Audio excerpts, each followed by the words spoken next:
그 제가 말씀드릴 부분은 이제 사전에 말씀드렸듯이 이제 지역보건의료의 현재에서 특히 이제 대학이 어떤 역할을 하는 게 바람직할 것이냐 여러 이슈가 있는데 대학이 이제 참여도 하겠고 연구도 하겠지만 근본적으로는 사람을 기르는 것이라서 사람을 어떻게 길러야지 지역의료 문제, 지역의료 격차의 해소에 도움이 될까 이런 주제로 말씀드리도록 하겠습니다. 어, 그래서 논의의 배경과 이런 그 의료인의 교육, 특히 이제 의사 교육에 관한 부분들, 그 다음에 이제 그런 과정 속에서 대학에서 해야 될 역할들이 교육과 연구하고 사회봉사인데 그 세 가지 측면을 좀 정리해 보고요. 그리고 이제 지금 문제가 되는 것들이 어떤 내용인지 그것까지 이제 이렇게 말씀드리는 걸로 하겠습니다. 그래서 논의의 배경 중에는 뭐 우리 학장님이 강대 전 학장님께서 지구력 격차 중에서 특히 이제 인구의 소멸 이게 저출산 고령화로 인해서 지역 소멸 문제를 좀 해결해야 되는데 특히 이제 지역 의료에서의 어떤 그 인프라의 격차 문제를 어떻게 해결할 것이냐 그런 문제의 원인이 뭔가 그거를 해결하는 방법 중에서 우리가 해야 될 역할이 뭔가 또 한편으로는 이제 기후 변화나 생태 변화 생태계의 어떤 기후 변화로 인해서 질병이 새로운 질병들이 생기는데 그런 질병들에 대한 대책들 이런 것까지 아마 포함하는 어떤 계획을 하시고 그런 내용들을 이제 담을 것으로 예상이 됩니다. 그러면서 한편으로 이제 저희가 코비드 19을 겪으면서 여태까지 이제 질병이라는 것이 인플루엔자가 기껏 해봐야 피크가 2주였고 우리가 지내는 6개월 이상 지나 이제 지역 사회에 전파가 6개월 이상이 안 됐었는데 실제로 이 질환은 거의 4년 동안 이제 지내는 것 같습니다. 그래서 그런 말을 만연이란 말로 일본 사람들이 번역을 했는데 이런 지역사회 우리는 이 터미놀로지가 명확치가 않은데요. 이렇게 재난성 질환이 오랫동안 지속되는 과정 속에서 많은 논의가 있었습니다. 그래서 지금은 혼돈에서 벗어나서 지금 정리해야 될 것들이 거버넌스 문제, 의료 전달 체계 문제, 보건의료 인력의 소모라든가 또는 부족 문제, 어떤 보건의료의 형평성 시스템 또 IT의 비대면 진료가 활성화되면서 IT 혁명이 생각보다 빨리 왔다는 문제, 백신 개발 이런 문제들, 사회적 거리두기, 뭐 가짜 뉴스, 의사결정의 어떤 과정의 투명성 여러 가지 문제가 한꺼번에 논의되는 바람에 저희가 지금 여러 문제들을 정리해 나가야 되는 상황인 것 같습니다. 그런 가운데에서 이제 이 보건의료의 어떤 우리나라의 그 갑자기 이제 의료 정책 분야에서 핵심이 인력 정책 문제가 이제 논의가 되기 시작했고 그것이 바로 이제 대학과 같이 연계돼 있어서 그런 부분들의 논의가 좀 필요할 것 같아서 정리를 해봤습니다. 그동안에 우리 그 대학에서 지역 의료에 대한 그간의 뭐 역할을 좀 정리해 보면은 사람 키우는 문제 중에서 특히 이제 지역 의료의 1차 의사라든가 인간 사회 의료에 대한 교육 과정이라든가 어떤 이제 셀렉티브 코스를 통해서 지역에 필요한 의사를 양성하는데 특히 이제 병원 중심의 교육 과정이다 보니까는 아시다시피 우리 대학의 교육 목표에 지역 의료인 양성이란 말은 없습니다.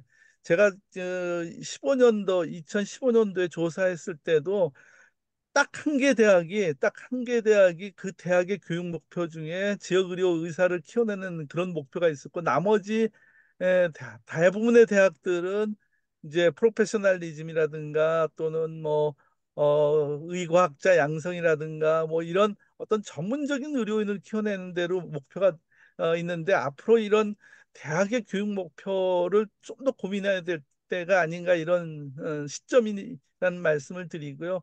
그다음에 저희가 이제 1988년서부터 한 6, 7년 동안 WHO 스폰서를 받아서 이거 지역 의료에 대한 연구를 했고 그 지역 의료 연구 내용들 중에 이제 의료 전달책이라든가 또는 이제 그런 그 중진료권, 대진료권 이런 걸 통해서 어떤 전달 체계 또는 의사 인력 양상이라든가 이런 것들을 스타디했던 이제 경험이 있었습니다. 그리고 그런 것들이 이제 어, 이제 그 2013년도서부터 이제 보건복지부에서 지역의료의 불균형 문제를 해결하기 위해서 균형발전위원회하고 같이 조사 사업을 하고 리포트를 냈던 이제 그런 이제 저희들의 노력이 있었고, 또 지역의료에 대한 봉사를 하기 위해서 건강사회 정책실을 우리 당대 학장 계실 때 만들었고, 그것이 이제 건강사회 개발원으로 변했고 지금의 지역의료 혁신센터까지 왔던 것 같습니다. 그래서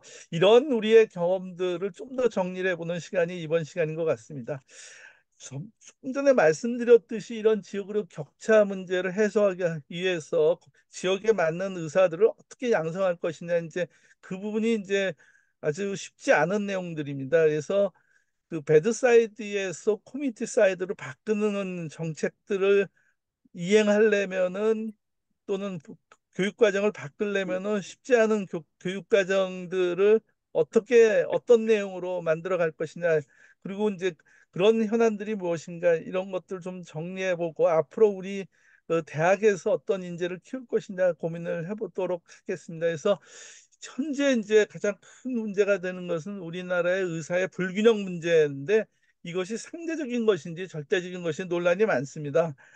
보시다시피 이제 의료계는 필수 지역 의료의 불균형 해소가 의대 정원만 가지고 의대 정원을 확대해서 해결할 수 있는 부분이 아니다라는 것들로 중심으로 이야기를 하고 있고, 또 어떤 저기 그 저기 신문에서는 지역별 의료 불균형에 손을 대기 위해서 정원을 늘린다. 이제 이런 두 가지 정책들이 지금 상당히 이제 핫 이슈로 돼 있습니다. 과연 이 상대적인 건 절대적인 거 간에 그 중심에는 사람을 키우는 것이 가장 중요한데, 어떻게 사람을 키우겠다는 내용들은 다 빠져 있고, 그런 측면에서 우리가 좀 더 고민을 해야 될 것 같습니다. 사람을 키우는 정책이, 키워서 이 사람이 일을 하려면 패키지가 필요한데, 예를 들어서 교육 정책도 중요하지만은 그 사람이 근무를 하는 과정 속에서 어떤 이행 과정에서의 어떤 제도, 그다음에 어떤 이 의사가 지역으로 인재로서 양성되는 과정 속에서 어떤 인센티브, 경력 개발, 그다음에 뭐 어떤 그 서비스 전달 체계로서 어떤 그룹 프랙티스라든가 원격이나 순환 진료라든가 뭐 여러 가지 정책들이 같이 패키지가 돼야지 효과적일 텐데, 사람 키우는 교육 정책 하나만 가지고 그나마도 교육 정책에서도 내용도 별로 사실은 없었죠, 그동안에요.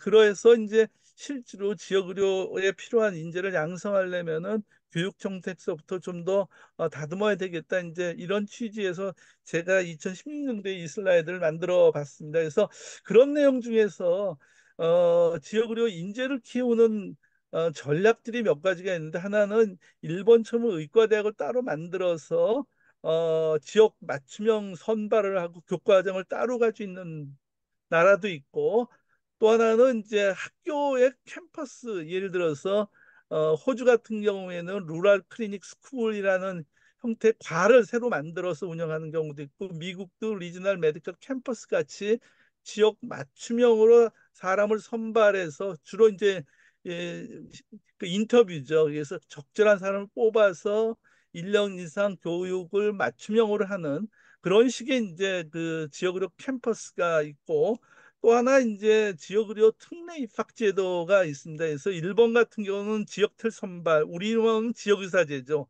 그다음에 호주도 비슷하게 이제 조건부 입학 제도가 있고, 호주도 이제 우리 같이 자의사 제도가 있습니다. 그래서 이런 여러 가지 제도들이 이제 나라마다 그런 맥락이 다른 맥락에서 또는 비슷한 맥락에서 진행되고 있는데, 아마 우리는 지금 이제 아마 지역 틀에서 균형 선발하는 이제 지역 의사 제도를 많이 고민하는 것 같습니다.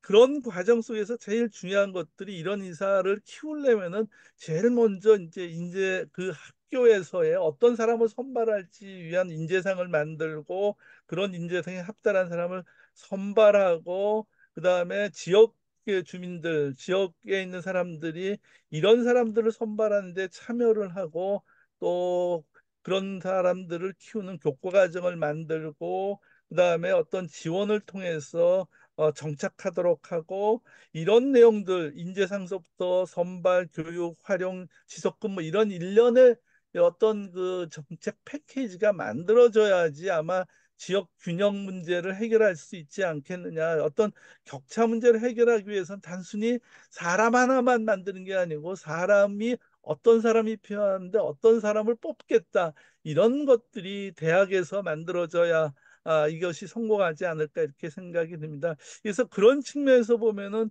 교육 목적과 목표를 어, 재정립해야 되고 졸업 역량을 또 만들어야 되고 그런 역량에 맞는 교과 과정이 만들어져야 되는데 그런 이것들이 하루아침에 만들어지지 않는다는 거죠. 그래서 이런 역량들을 만들기 위해서 그동안에 저희 학교죠. 주로 이제 우리 어, 어, 어, 어, 그 이승희 교수를 비롯해서 저희 팀들이 이제 한 몇 년 동안 이 일을 좀 해봤습니다. 그래서 6년 이제 우리 이제 지금 그 요새 이제 의과대학들이 예과하고 통합해서 하는데 그 당시 저희들이 예과를 다 통합해서 6년제 과정을 좀 만들어서 6년 동안 무엇을 가리킬지 또 그런 교과 내용들이 기존 교육과정과 뭐가 다른지 이런 부분들에 대해서 저희들이 이제 정리를 했던 기억이 있고 이런 것들을 하기 위해서는 이게 스파이럴한 교육 모델을 가지고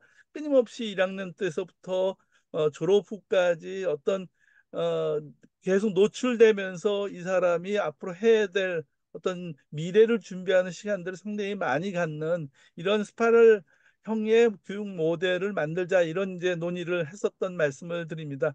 그런 논의 중에서 이제 미국의 두크 대학에서 1차 의료 리더십 과정이라는 이런 교과 과정을 만들었습니다. 이거는 본과 1학년을 아예 10명을 따로 뽑아서 리더십 중심으로 해서 교육한다. 예를 들어서 앞에 이제 제가 이제 호주나 일본에서 조건부 입학 이런 말을 했는데 그런 말이 미국에서는 리더십 교육이라는 좀 더 순화된 말로 표현이 보다 더 이제 어떤 의사 간의 어떤 그 인류 의사, 이류 의사 뭐 조건부 들어왔다 이런 컴을 쓰지 않고 이 10명에 대해서는 특수교육을 시켜서 지역 의료의 어떤 리더십을 갖게 하겠다 이런 교육 목표를 갖고 거기에 맞는 티칭하는 포퓰레이션 헬스에 티칭하기 위해서 컴피턴시가 뭐가 필요한지 이런 교과 과정을 개발해서 지금 실험 중에 있는 내용들이 있습니다. 그래서 그런 실험들이 각 나라에서 했는데요.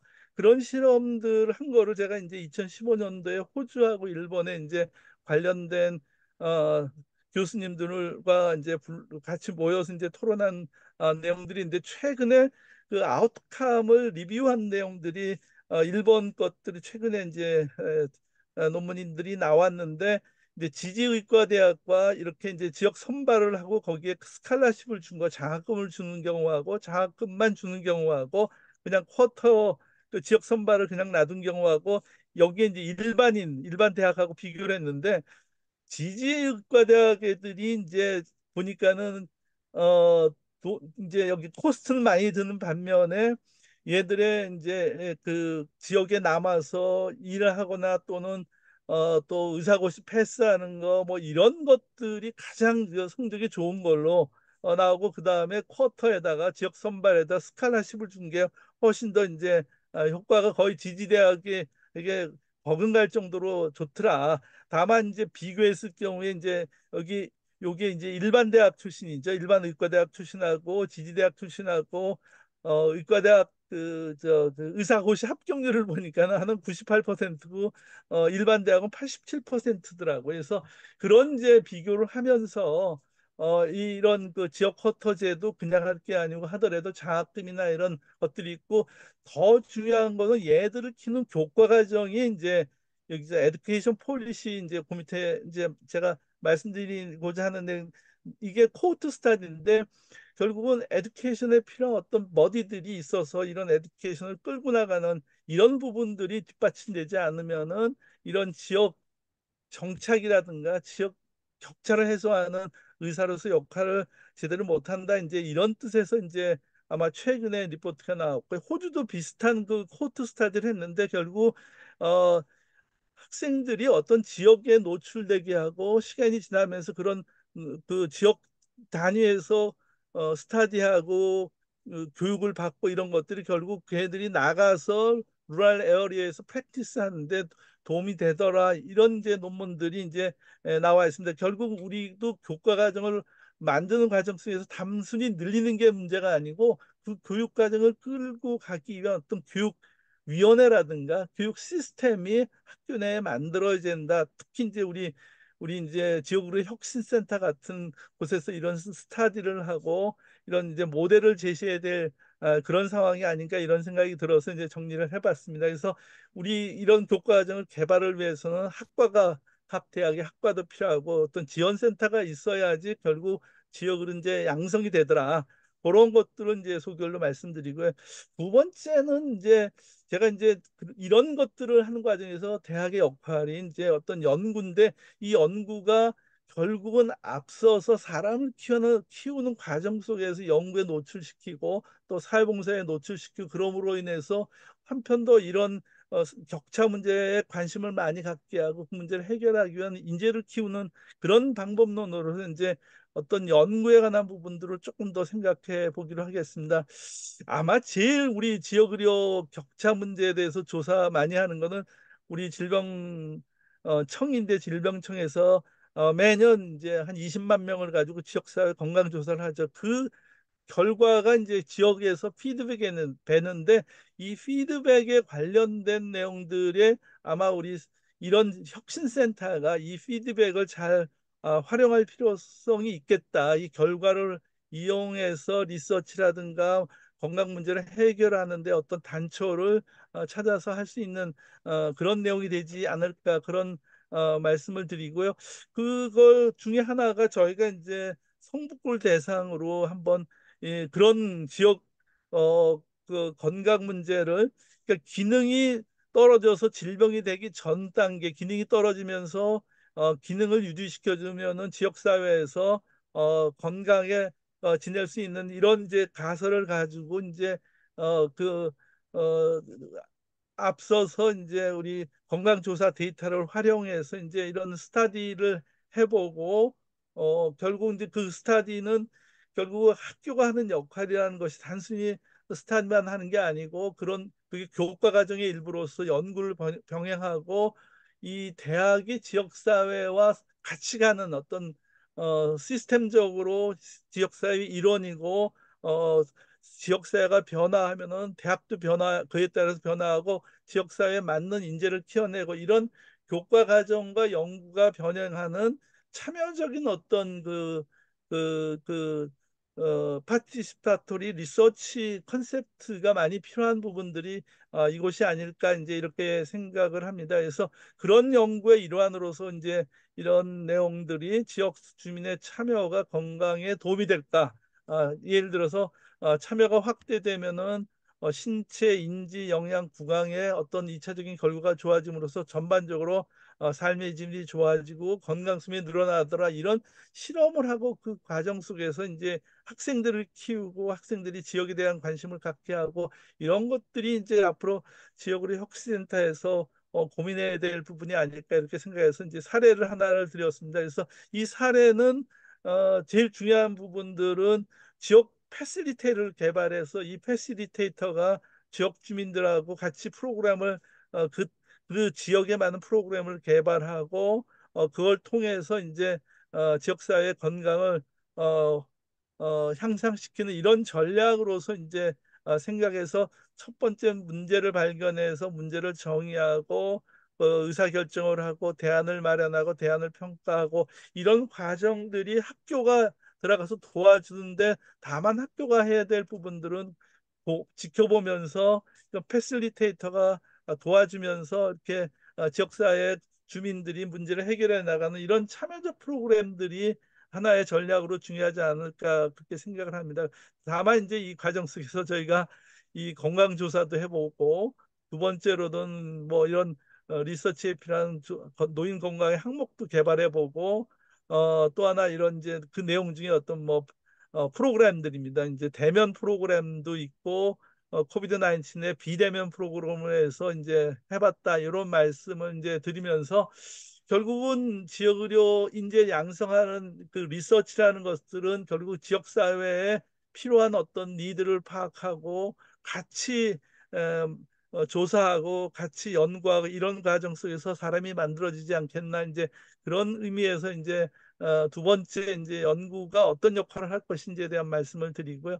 세 번째는 이제 지역사회의 참여가 어떤 부분들이 이제 이런 지역의료 문제를 해결하기 위해서 지역사회에 이런 대학이 참여한다면 할 수 있는 역할이 뭘까 생각을 해봤습니다. 그래서 앞서서 이게 이 참여 수준이 어떤 봉사 수준에서 어떤 자문에서부터 협조하고 협업하고 의사결정을 같이 하는 이런 수준들이 있는데 아마 상당히 많은 부분들은 자문에서 끝나는 경우가 대부분이죠. 지역사회. 그렇지만은 앞으로 해야 될 것들이 양방향으로 의사소통을 하면서 상당히 많은 정보라든가 이런 것도 지역 주민들하고 같이 논의해 가면서 어떤 협업을 하던가 지역사회 문제를 해결하는 이런 형태가 돼야 되지 않겠느냐. 그런 측면에서 이제 저희가 전에 해봤던 내용 중에서 하나는 각 의과대학에 이제 지역의료에 관련된 관심 있는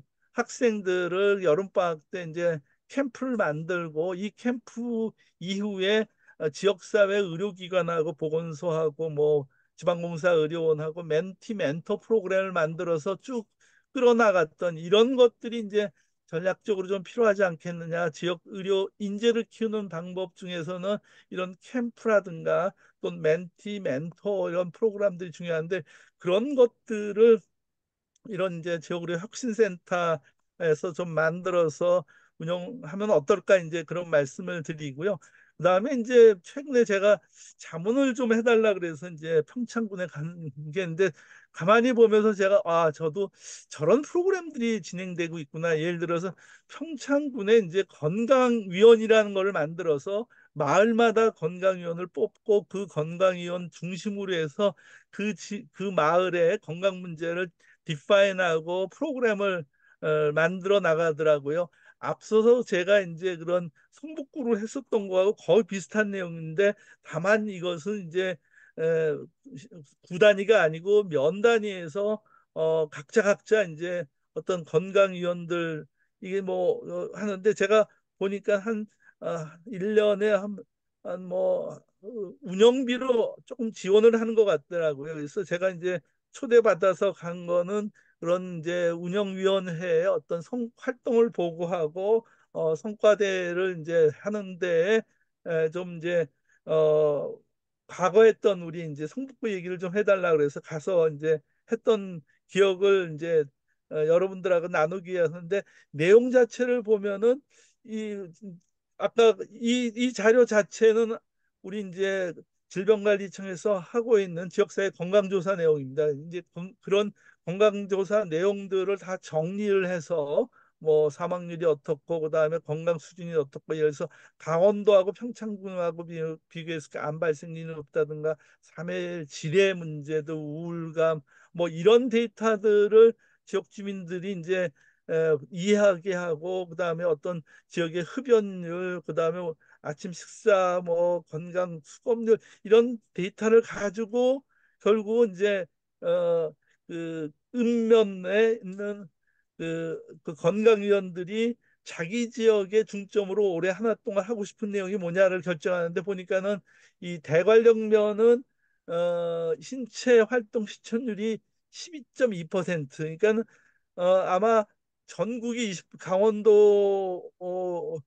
도 낮은데 강원도도 낮은데 더 낮은 거죠. 그 대관령면이 그래서 이 금연은 올해 이 한 해 동안에 할 일을 신체 활동을 이제 하기 위해서 뭐 등산을 한다든가 이런 프로그램들을 만들어서 이제 진행하는 것들을 제가 보면서 아마 이런 활동들에 이제 대학이 어떤 역할을 할 것이냐, 어떻게 도와줄 수 있겠느냐 그런 부분들이 저희가 고민해야 될 부분들이 아닌가 이렇게 생각을 해봤습니다. 그래서 세 번째로 이제 제가 말씀드리고자 하는 내용들을 정리하면은 지역사회 현장 문제를 어, 해결해 나가는 것 그 자체가 이런 지역 의료 인재를 양성하고 또 리서치하고 그런 일환이다.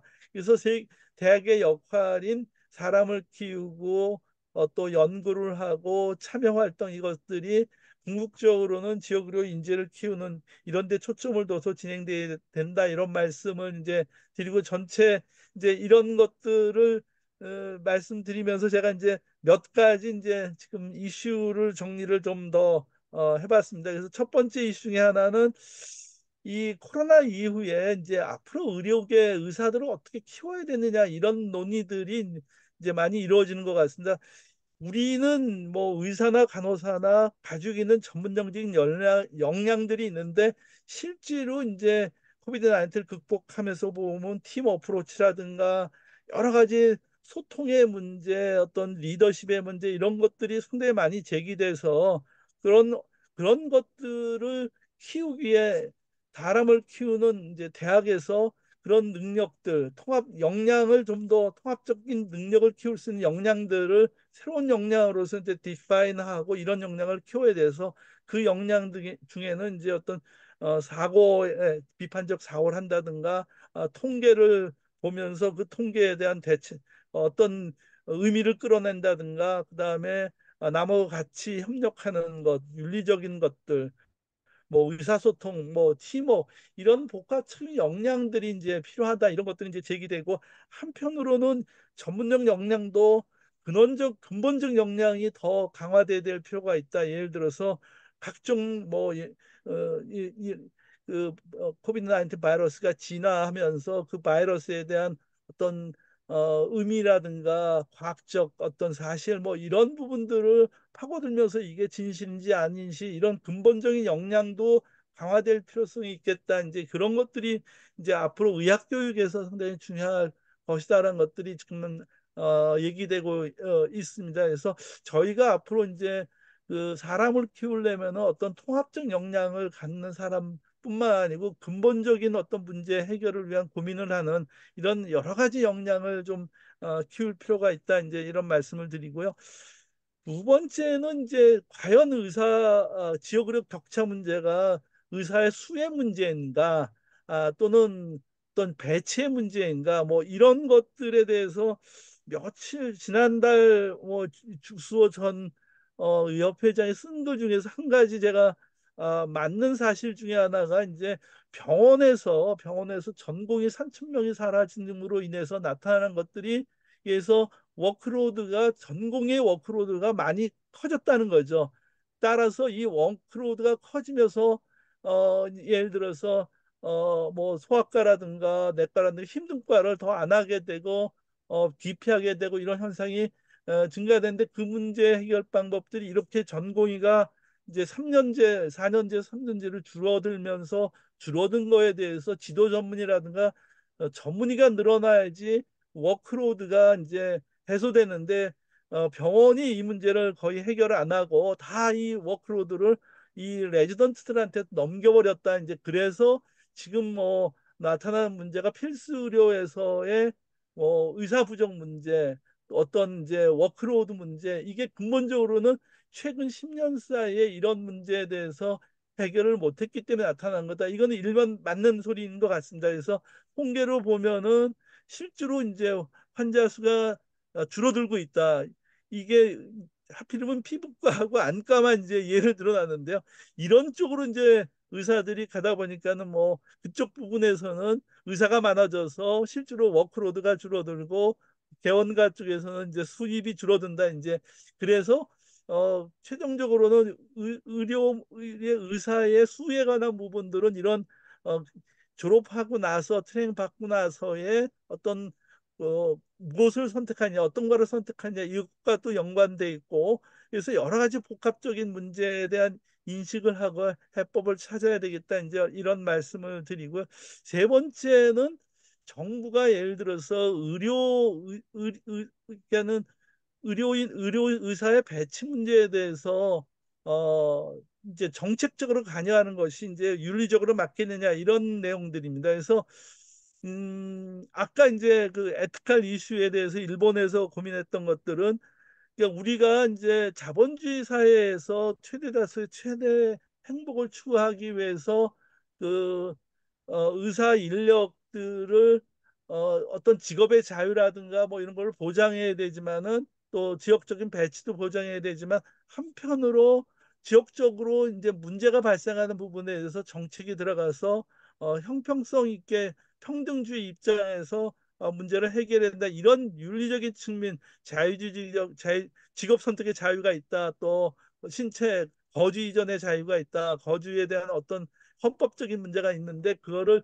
제한하고 그러는 것들에 대한 에티컬한 문제들을 고민을 좀 해봐야 된다. 이제 이런 측면에서 일본에 있는 이제 그 아까 이제 그 코트 스타디 했던 분들이 제기한 이제 내용들 중에 하나는, 일본은 지난 이제 에서 원래는 2007년도부터 2017년까지 지역의사제도 틀로 해서 1년에 한 전체 숫자가 17,000명이 늘었는데요. 그 숫자를 한 10년만 늘리겠다 해도 한데도 한 하고 초창기에 그렇게 의사결정을 했는데, 그다고 난 다음에 3년을 연장을 했고, 또 다시 이제 4년 연장해서 올해까지 다시 계속 진행되거든요. 그래서 왜 그런 문제에 대해서 한번 질문을 해봤습니다. 그러면 의사회가 가만히 있느냐? 자, 당초 약속을 10년만 하기로 하고 그다음에 이제 문을 닫는 거로 했는데 왜 계속해서 진행하느냐 했더니, 거기에 대해서 일본 의사, 이걸 스타디하는 의사들은 아직까지도 지역의 격차 문제가 해소 안 됐기 때문에 계속해서 이제 진행하고 있다. 지역 틀 의사 제도를 계속 유지하고 있다. 이제 이런 얘기를 하더라고요. 그래서 이런 의료인 배치에 관해서 정부가 관여하는 것들은 어, 다분히 철학적으로 맞는다. 이제 이런 이제 의견이라는 거죠. 그래서 우리나라에서 그러니까 이 충분히 이제 그런 고민들 윤리적으로 이런 의사 배치에 정부가 관여해서 하는 문제에 대해서는 우리도 이제 철학적인 고민을 해볼 필요성이 있겠다. 이제 그런 말씀을 드리고요. 어, 이제 또 한편으로는 양질의 의사가 현장에서 근무하기 위해서 요새 이제 뭐 인턴 안 받고 레지던트 안 받고 개업하는 뭐 이런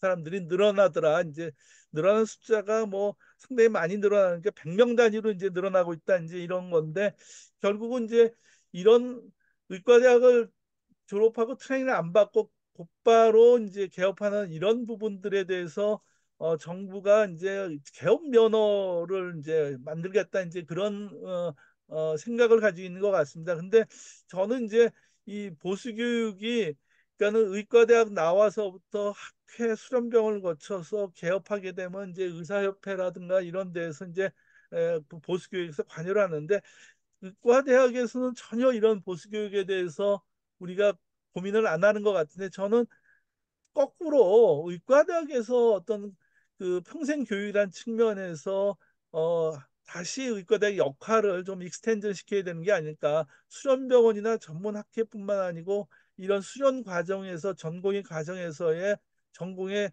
어떤 트레이닝에 관련된 퀄리티라든가 이런 부분들을 의과대학에서 좀 더 인볼브해서 생각을 해봐야 될 것 같고, 더 나아가서는 개업한 의사들까지도 좀 의과대학에서 어떤 교육의 질이라든가 이런 것에 관여를 해서 어떤 이 의협의 입장보다는 학생으로서 어떤 전문인으로서 계속해서 공부해 나가는 그런 입장에서 이걸 바라봐야 되지 않겠느냐. 단순히 의사협회라든 어떤 뭐 어떤 그 의사들의 모임 단체에서 어떤 의사를 규율하는 이런 식이 아니고, 본연의 학습에 관련돼서 일생 동안 교육하는 이런 그런 메커니즘을 대학이 좀 가지고 있어야 되지 않겠냐, 이런 뜻에서 고민을 좀 해봐야 될 것 같고요. 마지막으로 우리 이제 지역의 혁신센터에서 하나 고민해봤으면 좋겠다는 것들이, 앞서서 지역 의사 제도를 만들고 그런 거를 활성화시킨다면은 틀림없이 선발서부터 학생 지도 이런 부분에 어떤 협의체가 필요하고, 그런 것들에 대해 실질적으로 운영하기 위해서는 우리 이제 지역의료 혁신센터가 일을 해야 되지 않겠나, 그런 일을 해야 되지 않겠느냐. 특히 이제 도마다 있는 어떤 도마다 지역의료의 교육 센터가 있다면은 그 교육의료센터의 모임이 어떤 우리 혁신센터의 모임과 같이 연관돼서 이 모임이 혁신센터에 연관돼서 지역에 있는 어떤 지역 선발 학생들의 퀄리티라든가 지역 선발 학생들의 교육이라든가 또는 이벨루에이션 아까 말씀드린 대로 경력 개발 현장 근무까지 이런 것들을 다루는 어떤 그런 이제 메커니즘이 우리 지역의료 혁신센터에서 좀 고민하고 만들어야 될 과제가 아닐까 이렇게 생각해서 마지막 슬라이드로 우리 이제 어, 우리 강대 학장님께서 전 학장님께서 고민해 주십사 하는 얘기를 마지막으로 제가 정리를 해봤다는 말씀을 드립니다. 경청해 주셔서 고맙습니다. 예.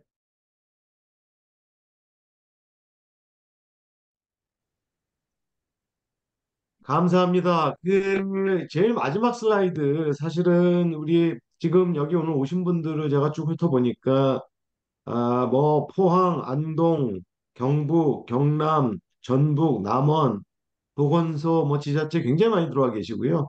교수님들도 상당히 많이 들어와 계십니다. 그래서 지금 마지막 말씀하신 지금 저 내용들을 우리가 지역하고 어떻게 할지, 특히 우리 남원 우리 한용재 소장님 얼굴도 보이고 실제로 우리가 이거를 앞으로 어떻게 현장에서 도입할 수 있는지 굉장히 오늘 좋은 과제를 던져주신 것 같습니다. 하여튼 지금부터 토론을 할 텐데 여기 왜 반응이 있지 않습니까? 손들기 하면은 제가 할 수 있고요. 아니면은 여기 그 채팅박스에 질문을 올려주셔도 됩니다. 제일 먼저 올라온 질문이 하나 있는데요. 사실은 이거 제가 좀 대답하기 어려울 것 같은데 누가 이종구 교수님 아실지 모르겠네. 정은경 청장님 아실래나? 질문 들어왔습니다. 공보위 중에서 그 지역에 개업을 하는 비율이 얼마나 되는지 혹시 숫자가 있나요? 질문입니다. 제가 제 생각 같아서는 이게 조사한 적이 없을 것 같아요, 거의. 제가 이제 지역에 개업하신 분들은 가끔가다 봤는데요. 그렇게 많지는 않은 것 같고요. 어, 통계는 저도 만들어 본 적이 없어가지고 딱 이제 몇 퍼센트 정도 될 것이다 이런 생각이 좀 없죠. 기억이 없네요. 우리 김석화 그러면 선생님 저기 질문하셨는데 혹시 좀 뭐 있으세요? 김석화 교수 어, 오랜만입니다. 사실은 반갑습니다. 예, 공보위가 지역사회에서 적어도 뭐 2, 3년씩들이 있었는데 그중에 일부는 드물게 지역에서 이제 개업하시는 분들이 있거든요. 그래서 그분들이 어떤 생각으로 개업을 하고 있는지 그런 게 사실은 우리가 필요한 지역의사의 예라고 생각하거든요. 그래서 그거에 대한 스터디도 좀 있어야 되지 않을까 하는 생각으로 여쭤봤습니다. 감사합니다. 감사합니다. 뭐 기왕 이렇게 오신 김에 감사합니다. 그 사실은 저 되게 중요한 것 같고 아까 말씀하신 지역 의료의 그 지역별 교육센터 같이 하는 거 굉장히 중요할 것 같습니다. 오늘 대학의 역할 중에 인재 양성 또 연구 뭐 참여 봉사 뭐 여러 가지 하여튼 굉장히 컴프레hen시브하게 얘기를 해주셨는데 하여튼 감사드립니다. 우리 여러분 들어오셨는데 질문해 주세요. 한용재 소장님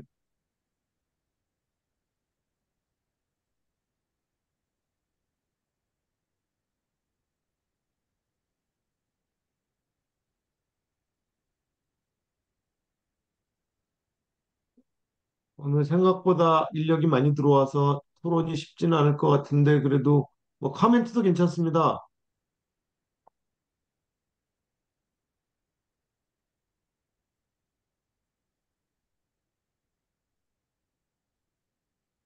그 이제 질문하실 생각하시는 동안에 조금 더 제가 네, 그 우리가 이제 지역 의료에 김석각 교수님이 지적하셨듯이 지역 의료 문제를 해결하기 위해서 이제 그 공보위 제도를 만들었는데요. 우리나라처럼 이제 공보위 제도를 가지고 있는 나라가 이제 거의 없습니다. 다만 이제 말레이시아 같이 의과대학을 이제 무상으로 다니고 학교 2년 내지 3년 동안 지역에 그 무상으로 학교를 다니는 대신에 이제 봉사하는 그런 프로그램을 말레이시아는 가지고 있더라. 그래서 시골 지역에 가니까는 그 인도 계통, 말레이시아인, 원래 말레이시아인, 그다음에 그 중국 계통의 이렇게 의사들이 어 이제 보건소에 이렇게 그러니까 세 사람이 배치되어 있는 경우를 제가 봤는데요. 각각의 어떤 그 쿼터가 돼 있어서 어, 한 3년 근무하고 이제 다시 인턴 레지던트 발부로 들어가는데요. 그렇게 강제로 배치하는 것이 상당히 큰 지역 그 의료 격차를 해소하는 방법이긴 한데요.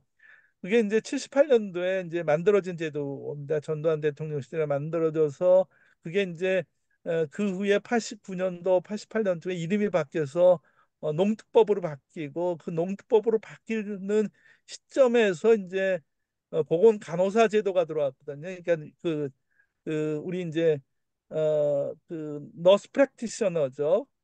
그래서 그러니까는 의사가 없는 지역에서는 간호사가 한지 의사 같이 역할을 할 수 있는 제도가 이제 그 법에 의해서 만들어졌고 그 법은 근본적으로 이제 WHO가 1차 보건 의료를 이제 선언을 하면서 그 1차 보건 의료의 기조에 맞춰서 우리나라도 이제 농어촌 지역의 의사 없는 문제를 해결하기 위해서 이제 농특법을 그 병역법의 예외 조항으로서 이제 그런 그 의사를 군대로 보내지 않고 농어촌 지역에 보내게 이렇게 만들었습니다. 그래서 그 제도가 지역 상당히 강력한 제도임에는 틀림없는 것 같아요. 근데 이제 그 대신에 미국은 이제 런을 이용해서 중앙정부뿐만 아니고 주정부도 이렇게 장학금을 줘가지고 농어촌 지역에 근무를 시키거든요. 그래서 그 장학금을 줄 때 조건들이 이제 몇 년 동안 이제 그 농어촌 지역에 근무하면 뭐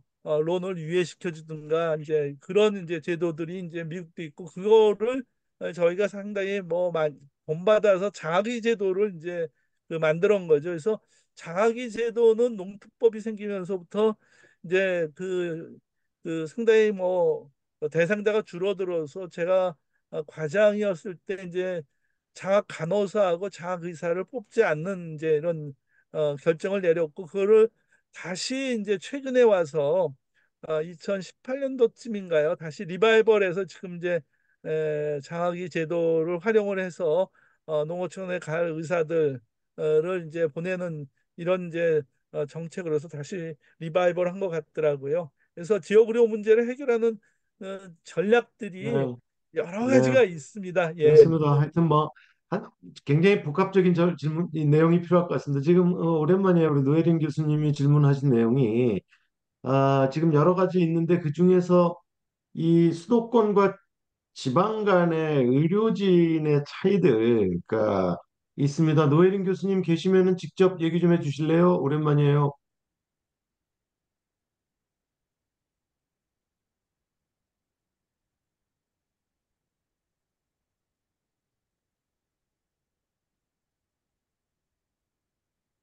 질문 보셨죠? 내기 어렵군요. 카페에 계셔서. 네, 그래서 혹시 여기 지금 질문이 뭐냐면요. 우리 이종국 교수님 보이시죠? 네, 서울로 예. 해주는 이런 어떤 그 환자들이 다 뭐 서울로 오고 그리고 의료진도 지금 다 서울에만 몰려 있는데 이런 지역에 실제로 지금 제가 지역을 다녀보면 의사 구하기가 너무 힘들다. 뭐 필수 의료를 떠나서 그 최근에도 뭐 산청의료원도 마찬가지고요. 속초의료원 마찬가지고요.